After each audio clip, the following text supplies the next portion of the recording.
Welcome everyone to another edition of the Advent IM Risk and Business podcast.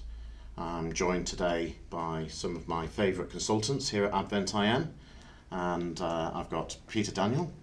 Hello. And I've got Leighton. Hi. And I've got Liam. Good afternoon. And we thought we'd have a little round table chat about a favourite topic of mine.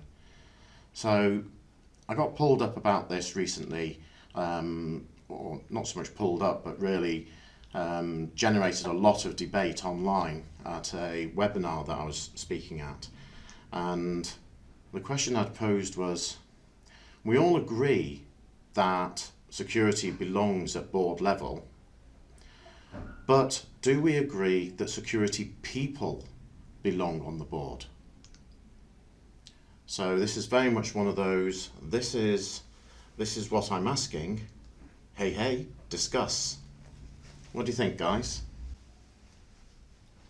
I think we can all agree that security, in some way, shape or form, needs to have some presence in a boardroom setting. But you raise an interesting point, Mike, that do we really need to have a security personnel within that room? You could argue that, and this is probably my point as well, that you would need someone with at least some foundational knowledge of information security in that level. If not to have some sort of professional capacity, but to at least have some sort of understanding that, well, what are the security implications of whatever they might be implementing, and any decisions that might be sort of moving forward, any projects that are coming on board. As much as you might need, someone from a financial perspective looking at budgets, I would argue that you'd need someone with a security hat on thinking, well, how does this affect us operationally as a business, and how can we protect our data? So it's less about practitioners and more about leadership. Yeah, and from a governance perspective, I mean, you might have somebody on the board who really understands spreadsheets and financial accounting. May not necessarily be an accountant or financial director, but also from a governance perspective, what the law says is that actually all directors have an obligation to understand the finances of their company, even if they're not directly responsible for managing that spreadsheet. And I guess, I would see that from a security perspective, that probably for me, it's about having better communication to the board so they understand the issues than necessarily having somebody on the board who's still being ignored because they're not communicating particularly well. What do you reckon, Leighton? Yeah, I think it all depends on the context of what they're talking about. And I think when you're having a meeting about something, what are the security implications? Do you necessarily have to have somebody there and then talking about it? Maybe not, but maybe cut away to another meeting to speak to that more security-minded person to understand or get a better understanding of what they can do to protect their information. So then when they do have another board meeting, that point of contact who is on the board can feed it back to the rest of the board. I hope I'm on the right track there, but yeah, that's my thinking. That's how I'm thinking about it at the moment. So not necessarily in the boardroom, but just like what you said, yeah, have the directors or people on the board, have that understanding of security, at least, or the foundation understanding. So then when they are getting informed of the risks involved or what they need to do to protect it, they'll have at least a better understanding of what they need to do. I'd agree with what Leighton said as well about the context of it. Obviously different companies, different organisations have different structures. One company might have a chief financial officer, a chief tech officer, a chief information security officer, and there's probably a danger that you're getting into the territory of overkill if you're packing the room with a load of security people. It probably sounds quite strange because we're security people sat around the table. So we might be biased towards thinking that security is one of the chief considerations for any board decisions. but it's always important to take, I think, a balanced approach. I think if you were to have a chief information security officer who reports well, and he or she, I should say, reports quality information to the board, then that should filter through so everybody has an understanding.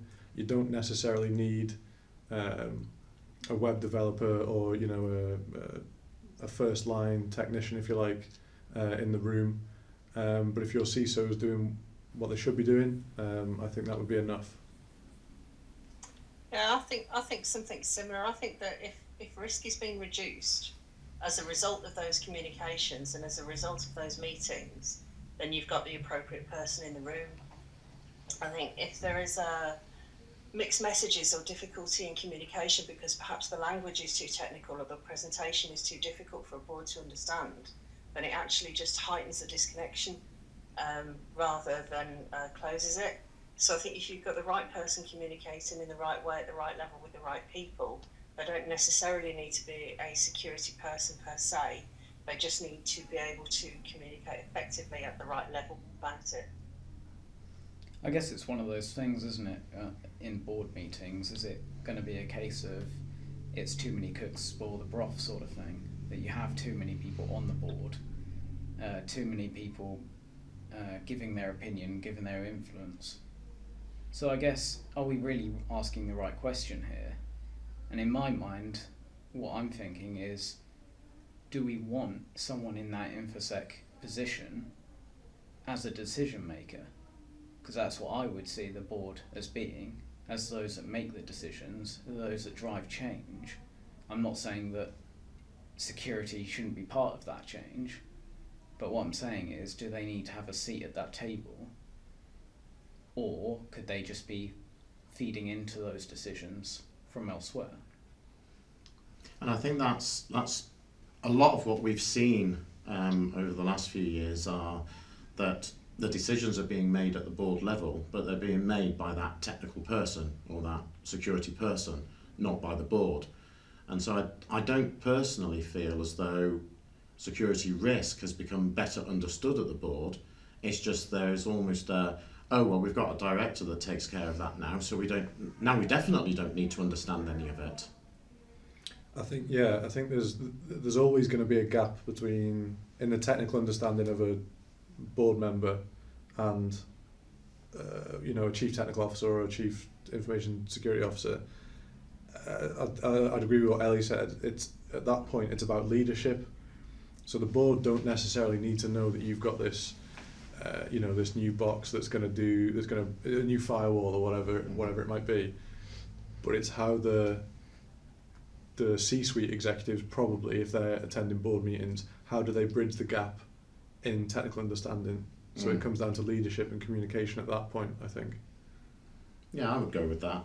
I think also what we probably need to see more of is reports that go to the board that actually contain a so what, as opposed to just technical jargon, and also that the so what is associated with a call to action.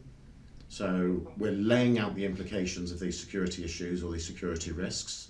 We want the board then to decide whether they're going to accept that risk or not, and we want the board to determine and communicate back to us as security teams what it is they want us to do about those risks and to what level, in line with an understanding of risk appetite. And sometimes I think the security teams get into the mindset of risk avoidance rather than risk management, because they're judged on organisations not having anything go wrong, as opposed to managing risk and enabling the business itself. No, I agree. It comes down to communication, doesn't it, at the end of the day? If you can't present your case in a level which is easily understood by any audience, regardless of their knowledge of information security or lack of, then can you really claim that you're doing your job in sort of being able to address that risk by being able to communicate it at a level where, as you've said, Mike, that here's the risk, here's the problem that it could present, but here are some options that we could take with it in that kind of wraparound management approach rather than how are we going to run away from this problem. Yeah, so explain the problem, give options, but still call the board to action to make the decision over which actions to pursue. And it's interesting, we're all using the word communication here, but how often do you see that as a skill requirement in a job advert for people in security? No, it's more focused on the technical aspect. Yeah. And I think, like I was mentioned, and we're all talking about communication, in my experience, what the board want to see is probably something as simple as a red, amber, green. Right, how quickly do we need to act? What exactly do we need to do? What order do we need to do it in? Yeah, which one's the high priority, and maybe how much will it cost? When can we have it done by as well? Sorry. Yeah, they want solutions, not problems, don't they? And Exactly. I Yeah. think when it comes to security, what is the problem and how do we fix it, or how do we manage it? And actually, a board meeting, really only about 20% of a board meeting should be about problem solving in the here and now. The other 80% is what the board are there to do, which is to plan for the future and development of strategy. So if we're swamping the board with problems, we're actually eating into their ability to be strategic thinkers, which is taking There's away a possibility their of role. over-communicating as well, Mike, as well. So going back to what Liam was just saying about the appropriate communication, you need to make sure that you've asked them how they want to be communicated with. So they might not want spreadsheets, for instance. There may be a template that's in use by other departments in the business, and that's how they like to receive their information. It may be something as simple as that helps you discipline your thinking in a way that makes it more meaningful for them. You're more likely to get a positive response. You're more likely to be invited back, actually. And there's more of a chance of the risk actually being reduced as a result of that particular communication. And yet, ironically, in the InfoSec core competency framework, communication is seen as a soft skill and a nice to have rather than a mandatory requirement. It is, Mike, but also if you have a look at the information security workforce study that was done, I think it was the 2018 one was the last one that I read in any depth, but that actually said that recruiters are actively looking now for communication skills. They're taking the technical skills as a given. That if you're applying for this role, then we're going to assume that you know that you need these technical skills, but we also need you to be able to communicate, because they know that risk is not necessarily being reduced as a result of these interactions between security people and business leaders. And what about actual business skills themselves, understanding the mechanics of business and how business is done, sort of like a business administration type entrance course for InfoSec people? Because again, particularly if you've come up through an IT route, you may never have actually been exposed to anything commercial or business focused. It depends on the level about which that person within information security is working at. You can talk to, and what I've been thinking about is that you can talk to your cyber ops team, you can talk to your incident managers, and all they're focused on predominantly is firefighting, where it's all about what's happening in the here and now, what's happening in the present. And we've spoken a bit about those at board looking into the future. So what's their kind of really their view on future proofing? How can they look within the next 5 years? How do they have the capacity to, when they are focused on the here and now and making sure that systems are running as they should be, businesses or clients are protected as they should be, and just getting through the day almost. So I think it If really we've got a lot of security people that are focused on some stuff that could be automated or potentially could sit within the responsibility of all staff as part of their general security awareness to look after things in general, to free up the security people to do a little bit more of the horizon scanning that we really need them to do. I think it's kind of like the inverse of the board member position, where they should be planning for the future and not necessarily focused on the technical stuff and then like the nitty gritty of InfoSec, and then the people that are sort of on the front line of security don't necessarily need to take a holistic take a holistic view of the organisation, and then somewhere in the middle is a sweet spot for communication between the two. Yeah, I can see that. It's I think it's fascinating that we still see so many board reports that are very heavily technically focused, even when we're trying to communicate the results of, vulnerability tests and penetration tests and things like that, is all of the risks are couched in highly technical language, which, even as a career IT person, sometimes I'm struggling to understand just how critical that issue is. And I think you're right there, Liam. I think there's a need for some form of transitional layer that goes between the technical people and the non-technical people to allow that interpreter, a security interpreter. That's what we need. I've had it in post previously where, I've been talking to firewall teams and they've been generating reports for me which have, this boundary has been hit X thousands of times by entities that we're unsure about. And in my view, it's like, well, have any of them actually got through? Have they all been blocked and dropped at the firewall? If they have, why are we really concerned about it? And it's that generating that kind of communication, isn't it, really? As to, instead of me going to the board and saying, look at all these high numbers, it should really be me saying, look, our firewalls are working. Yeah. Yes. Doing what Is it information or is it communication? Is it an actual piece of insight or is it just a data? If it's not working, how do we fix it? And let's get the people who know how to fix it up in the boardroom to talk about it. And that's exactly what I was referring to earlier when I said that the reports need to have the so what. Is okay, yes, we've been hit by X thousand port scans from China or Russia or whatever, and nobody has got in, which means that actually we're really doing a good job of protecting our perimeter from these hostile scans, rather than, in some ways, if you leave it at the numbers, you're almost creating your own fear, uncertainty and doubt, aren't you? It's all about FUD and nothing about, and that, I suppose, then leads on to the board themselves struggling to understand their return on investment. Yeah. No, true. Yeah, you're spending this amount of money on tech, but if you're questioning it at every report, what's really the point in having it? Almost, you kind of, where's your trust in the systems that you're actually using to defend yourselves? Yes, you can have these managerial reports that are saying the job that they're doing, but if you're scrutinising it at every turn, even if it's doing arguably the right thing, do you really have that kind of faith in what you are, doing at the end of the day? You're creating fear, aren't you? I think that's what you're saying there. And I think with the boardroom level, you don't want to create fear. You want to give assurances. It's working, brilliant. Nothing to report. It's the positive marketing of the security capability that we're missing there, isn't it?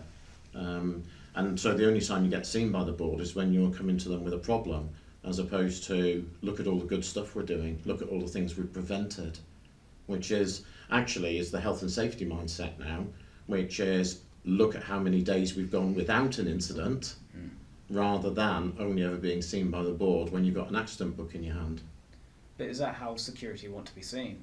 Do they want to be seen as those people that they're quite happy to be left alone because they know they're doing a good job, or do they want that active engagement with the board? Excellent question. That is actually, yeah. That's the next podcast sorted. Definitely. So, let's have a quick round the table then. Board, security on the board or security not on the board? And by that I mean the people themselves rather than the agenda. Peter? I would say security not on the board, but security in the board. Great. I'm going to go with Peter, yeah. Not on the board, but in the board, have that foundation knowledge so they at least understand it. And Liam?